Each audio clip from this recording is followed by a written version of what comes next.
This is JSK. About a little story about me. Growing up wasn't easy.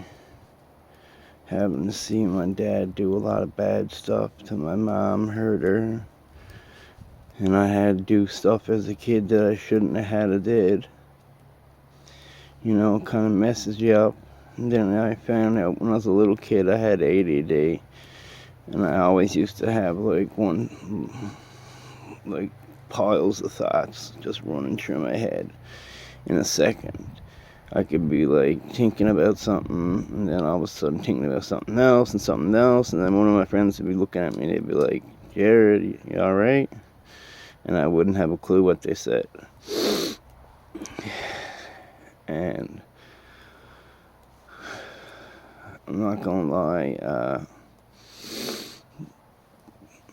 my dad, he died when I was 21, and I never got the chance to actually tell him that I forgives him for anything.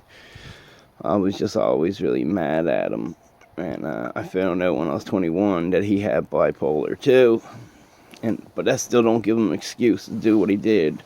But still, in a way, I can understand why he ended up like the way he did, because he was also drinking. And if you got bipolar, you should never drink alcohol. It's the worst thing you can do. It'll get you messed up, and then you're more abusive, more dangerous. That's like if I would drink alcohol, because I got bipolar too, I would have an episode and I could probably beat the shit out of somebody and kill them and not even know that I did it and just black out. And then all of a sudden somebody would knock me down or something, and then I come back to me senses and I'd be like, what did I do? And then it's too late when you got somebody hurt, and you don't want to do that. So you got to try to do your best. So when I turned 25, I found out I had bipolar. I stopped drinking right away, and I really never had a problem with drinking alcohol. I used to only drink it every now and then. The last time I drank, I was 21, and I had 2 shots of whiskey, and that was it. Haven't drank since. But my mom died in 2019, and that hit me pretty hard, because the hospital pumped her full of drugs, and they kept sending her home first. At first, they kept sending her home for several days and saying that there was nothing wrong with her, which we all knew there was. I knew she had pneumonia, and they wouldn't listen when we were trying to explain to them. And then they brought her in, pumped her full of wrong drugs, messed her up. Then they sent her to St. Clair's Hospital. They tried to fix the situation, and by then it was too late.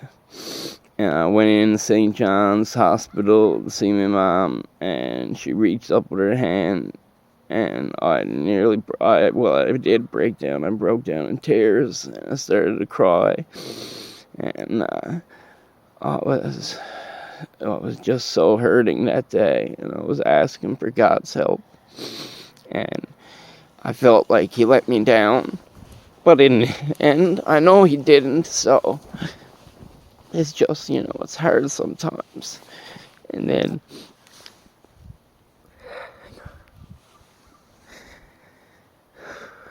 then sometimes you just realize that God has a plan for all of us, and we all don't know what it is yet. But if you just, try to stay positive and keep praying, he still loves us. Even in the dark times, I knew he helped me. I felt like just quitting and ending it, And every time I felt like that, I felt a warm glow, like a hugging presence over my shoulders. And it was hugging me tightly and telling me, pretty much, you don't let go. You are important. And, that pretty much helps me. And without Jesus and without God, I'd be lost. And I still has really bad days, and I really feel sometimes alone, and nobody really sees me. But that's it. I guess at least as long as Jesus sees me, I'll be okay. And I got 2 lovely cats named Flash and Jack. And I love him to pieces. I would do anything for him.